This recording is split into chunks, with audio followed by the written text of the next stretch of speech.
Hola, hola amigos de Paislo y de todas nuestras plataformas asociadas. Soy Rocío Gambra y el día de hoy seguimos con las conversaciones de salud y para esto hemos invitado al doctor Alejandro Caroca Massari. Él es médico cirujano, especialista en cirugía, fue ex seremi de salud de Los Lagos, ex vicepresidente de la carrera de salud, de decano de salud de Oh, la universidad. ¡Ay, ya me enredé! hola, hola Rocío. No, tuve muchos años a cargo de la Escuela de Medicina, en la Facultad de Medicina de la Universidad San Sebastián y también ejercí como vicedecano y decano en algunas oportunidades. Bueno, y el día de hoy lo hemos contactado porque como recuerdan nuestros queridos auditores, estamos tratando de ver qué se trata, cuáles son los problemas de salud en la provincia, en la región. Y para eso hemos tenido distintas conversaciones de salud dentro de País Lobo. Conversamos con distintos dirigentes, que ustedes pueden revisar todas las entrevistas en nuestra página. También conversamos con el tema de FONASA, de ISAPRES, y ahora estamos conversando con un ex Ceremi para entender bien cuáles son las problemáticas. Le tocó también un tema muy puntual durante la pandemia, donde trabajaron mancomunadamente el sistema público y privado. Por lo tanto, la idea aquí es poder ver, primera pregunta, en la región, cuáles son los sistemas más complicados actualmente que usted visualiza? Más colapsados, podríamos decir. A ver, yo creo que para poder entender bien el tema de la salud, siempre se habla que es muy complejo, ¿ya? Y casi se ocupa como un argumento para decir es tan difícil que es difícil por lo mismo darle una solución. Pero yo creo que hay que entender acá el modelo que nosotros tenemos en nuestro país, ¿ya?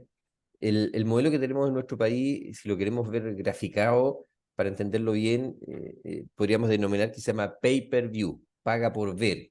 ¿Qué Ya, significa esto? Que tanto en el sistema público como en el sistema privado, ¿ya? Que hay que financiar ambos, las acciones son las que producen el financiamiento. En la parte privada es fácil de entender, es decir, si alguien se opera, se hace un examen, tiene que pagar el FONASA o el ISAPRE una parte y el paciente otra. Y en el sistema público también tiene que reflejar una productividad de lo que hace y según lo que hace también es lo que recibe, ¿ya? Por lo tanto, ese es un poco el modelo. Ahora, ahondando un poco más, tenemos un modelo mixto, que es público y privado, ¿m? Que yo ujú, diría que hasta antes de la pandemia estaba, o se veía o se percibía un poco segmentado, es decir, hay afiliados que tienen que resolver sus problemas en el sistema público y otros en el sistema privado. Ahora, la pandemia, dada la emergencia sanitaria, produjo algo que yo personalmente lo encuentro muy increíble, que fue esta alianza público-privada, que siempre ha existido. Ustedes siempre han escuchado compras de servicios desde FONASA, desde los hospitales, pero la pandemia fue una situación de crisis tan grande que, fíjate que permitió que esta alianza fuera tan estrecha que prácticamente yo diría que habían, por ejemplo, reuniones semanales entre todas las autoridades sanitarias, los directores de hospitales, los directores de las clínicas. De repente a alguna institución estaba con problema de cama, otra le prestaba ayuda, hubo traspaso, por ejemplo, de ventiladores. O sea, fue una experiencia realmente notable cuando se colocan todos en pos de resolver un problema sanitario. Ahora, el modelo que nosotros tenemos, y es la última patita para que la gente pueda entenderlo bien, ¿ya? Eh, es un modelo que, bien o mal, no voy a hacer un juicio de valor ahora, está de alguna manera sobre representado, sobre expresado en el tratamiento de las enfermedades, ¿ya? Y es por eso que nosotros queremos más hospitales, más aparecen, por ejemplo, muchas veces municipalidades que quieren tener hospitales, ¿ya? Vemos el caso que ocurrió hoy día en la Municipalidad de Santiago. También han habido otras municipalidades que han desarrollado centros de salud, han querido hacer cirugía, han querido tener clínicas u hospitales. Así que esto es un viejo anhelo, pero que si tú te fijas está enfocado en necesito más gente, más infraestructura para tratar las enfermedades. Y acá hay algo que se nos olvida, que está más que estudiado, lo tenemos todo metido en nuestra piel sanitaria, y es que más importante que tratar es prevenir, ¿ya? Y a eso no le damos importancia, ¿m? O no le damos toda la importancia que requeriría, es decir, nuestros esfuerzos deberían estar centrados, por ejemplo, en lo que es la información, la comunicación. Y aquí opera no solamente el Ministerio de Salud, quien trata de hacer campañas al respecto, sino que el Ministerio de Educación, el Ministerio de Medio Ambiente, todos debieran estar enfocados de alguna manera a decir qué es lo que tenemos que hacer para que no nos enfermamos. Dicho eso, se podría reducir drásticamente el número de enfermos, ¿ya? Que disponemos, y indudablemente desde el punto de vista de la eficiencia en los recursos, es lejos lo más eficiente. Hay países que lo han logrado enfocar en atención primaria, mayoritariamente su sistema de salud, y claramente desde el punto de vista económico y desde el punto de vista de los resultados, es mucho más eficiente. Nosotros aquí en Chile, si bien es cierto, han habido esfuerzos durante muchos gobiernos de darle la relevancia a esto, no hemos logrado hacer este clic institucional y como sociedad de manera importante. Yo creo que ese es uno de los caminos que nos quedan. Dicho eso, que lo que nos ocurre es que al haber aumento de la población, aumento de la expectativa de vida, cada vez estamos viviendo más, ¿ya? Tenemos más gente enferma. Y por lo tanto, como tenemos más gente enferma, necesitamos más infraestructura, más camas, más médicos, más especialistas, y siempre estamos de alguna manera con una brecha que queremos resolver, ¿ya? Y por último, si nosotros le agregamos la pandemia, ¿ya? La pandemia, no solo la gente estuvo encerrada, sino que el sistema de salud se volcó preferentemente a resolver este tema sanitario. Y hay muchos pacientes, por ejemplo, que dejaron de ir a sus controles en otra oportunidad. Esto no es responsabilidad exclusiva de los pacientes. También las instituciones redujeron el número de controles por temas de espacio, por temas acuérdate, los famosos aforos, ¿ya? Y esto generó un grupo de pacientes que durante a lo menos un par de años tuvieron menos controles, tuvieron menos tratamiento, ¿ya? Y eso nos va a rebotar en los años siguientes. Eso lamentablemente va a ser así, y es para lo que están hoy día intentando prepararse todos los servicios de salud para acortar esta brecha. Claro, que fue la pandemia de los enfermos crónicos al final que habían dejado de también hacer los seguimientos y empeoraron mucho las enfermedades que requerían Así es. un seguimiento continuo. Me llama particularmente la atención, claro, dice usted aquí, todos quieren más infraestructura, más personal para poder ir tratar estas enfermedades. Conversábamos un poco antes de empezar el programa que hubo dos operativos bastante interesantes, uno en San Juan de la Costa y otro en Puerto Montt, en el cual grupos externos de doctores vinieron a apoyar para reducir algunas listas de espera. Entonces, ahí mi pregunta es, bueno, ¿necesitamos más infraestructura o necesitamos más médicos para poder hacernos cargo de esto? ¿Y esos médicos son puntuales, que se pueden ir moviendo, que sean móviles como en estos casos, o lo necesitamos de planta? Sí. Mira, es muy buena tu pregunta. Hoy día necesitamos más infraestructura, más equipamiento, más médicos, más especialistas, porque los enfermos los tenemos. Los enfermos ya no podemos hacerlo desaparecer.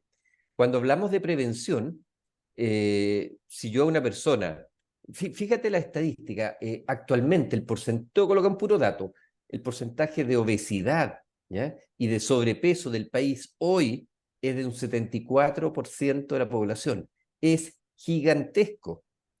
Este porcentaje de obesidad va a hacer que tengamos problemas de personas traumatológicas con necesidad el día de mañana de cirugías de cadera, cirugías de rodilla, personas que se van a caer más fácilmente, van a tener traumatismo encefalocraniano, van a tener mayor cantidad de accidentes vasculares, mayor cantidad de insuficiencia renal, ¿ya?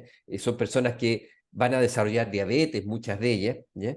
Pero todo eso es un proceso que dura 20 o 30 o 40 años.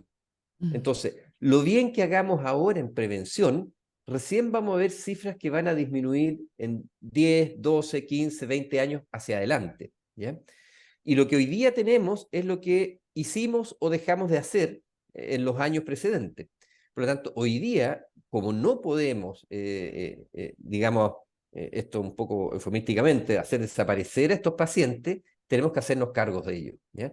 Y sin lugar a duda, se requiere, dado la cantidad de pacientes que tenemos y nuestra realidad, una mayor cantidad de infraestructura, de equipamiento, mayor cantidad de médicos, mayor cantidad de especialistas, ¿ya?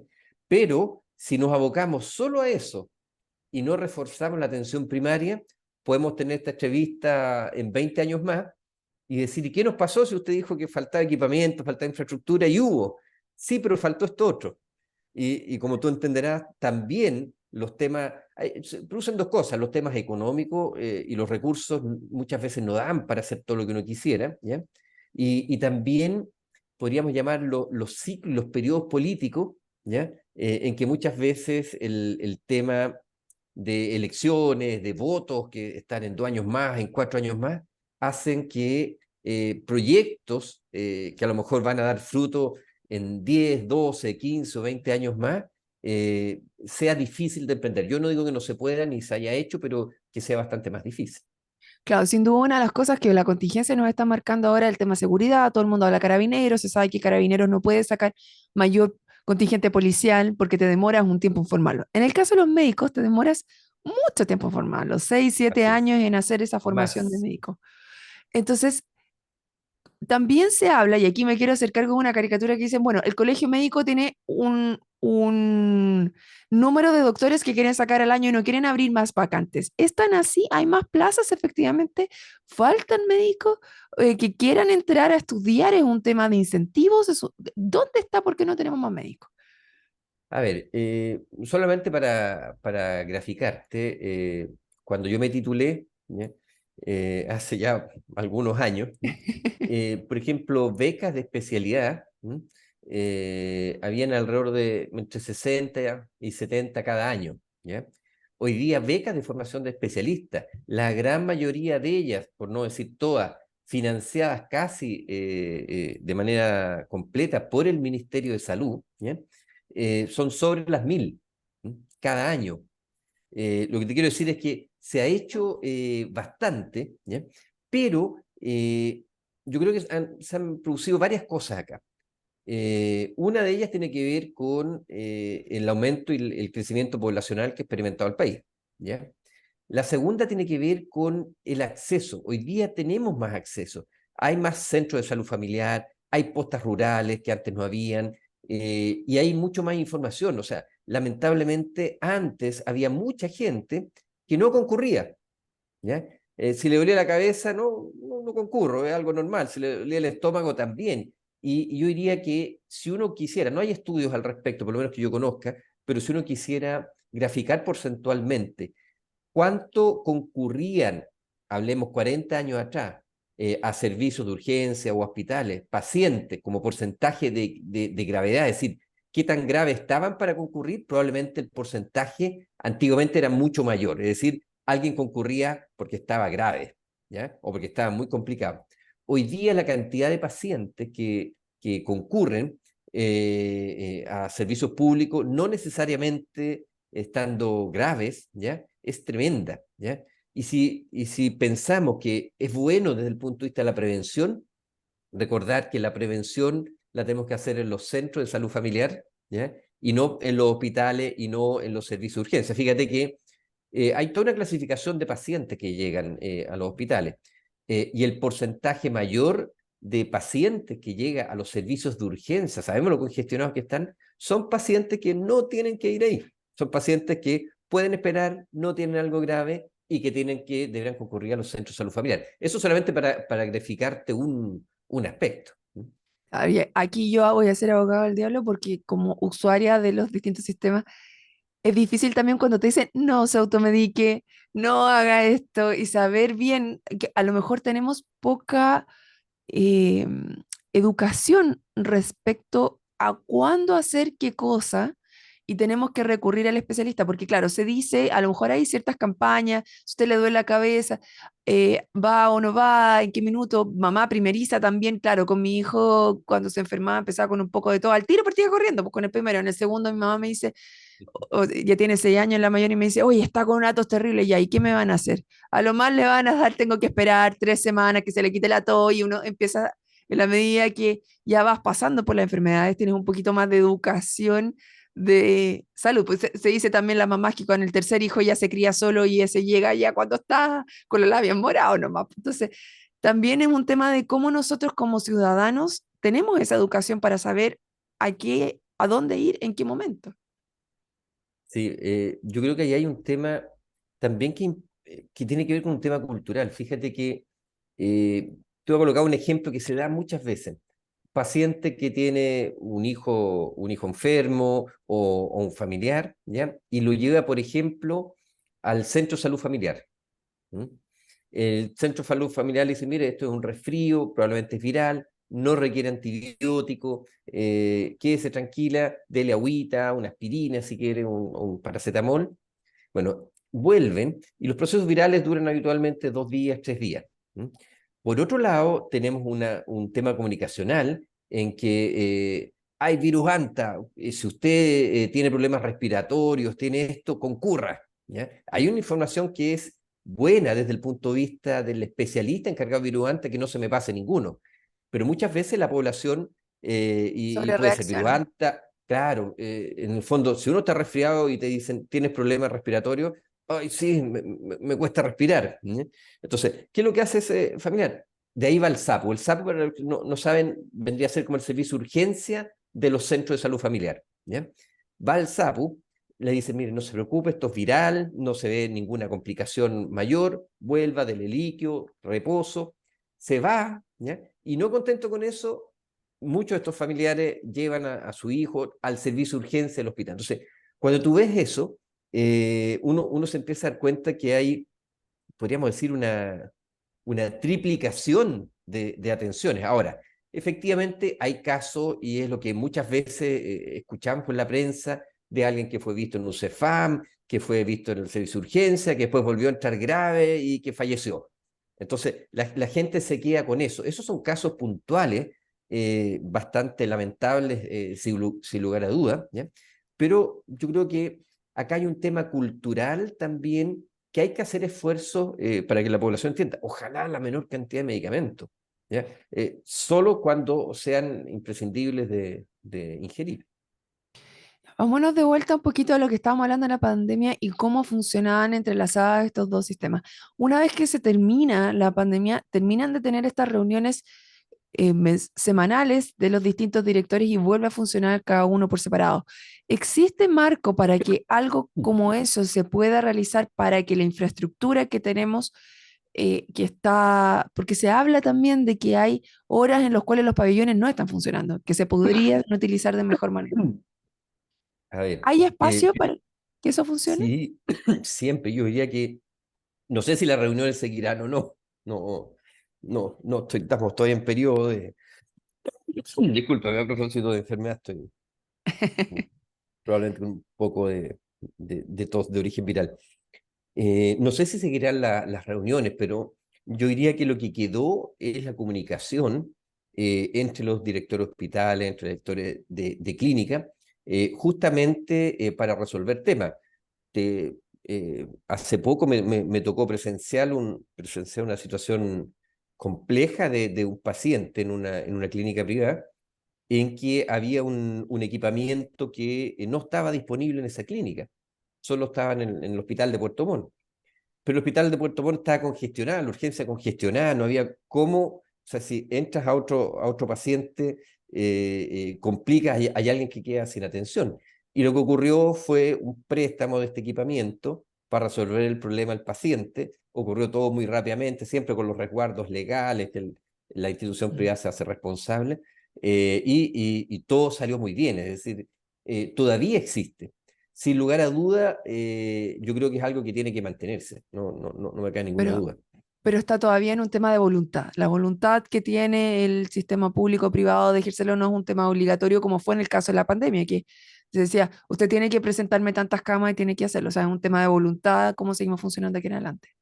Sí, pero no nos debemos olvidar de que en pandemia ocurrió una situación bien particular, ¿ya? Que es la situación de excepción legal, ¿ya? Correcto. Producto de la pandemia, y ahí, si bien es cierto, hubo cooperación, el tema fue impositivo, o sea, la autoridad sanitaria era la que estaba al mando de lo público y lo privado. Probablemente esta situación de excepción está ya pronto a acabarse, ¿ya? Y yo creo que es un muy buen punto a propósito de la nueva constitución. O sea, en la nueva constitución debiera quedar de alguna manera reflejado se ha hablado mucho de los límites, pero debería quedar reflejado hacia dónde vamos a ir con este modelo. Y Claro, de alguna manera una estructura. Parece absolutamente obvio, ¿ya? Y entendible que en situaciones de crisis sanitaria, ¿ya? Existe una autoridad sanitaria única que obviamente respetando las libertades de cada una de las instituciones, pueda de alguna manera comandar y enfrentar de mejor manera esta situación. Hasta ahora yo te diría que como país lo que veníamos viendo era algo que ustedes han escuchado muchísimo, que son las compras de servicios, ¿ya? Es decir, tanto FONASA como hospitales, servicios de salud, disponen muchas veces de recursos para ayudar a disminuir las listas de espera. claro.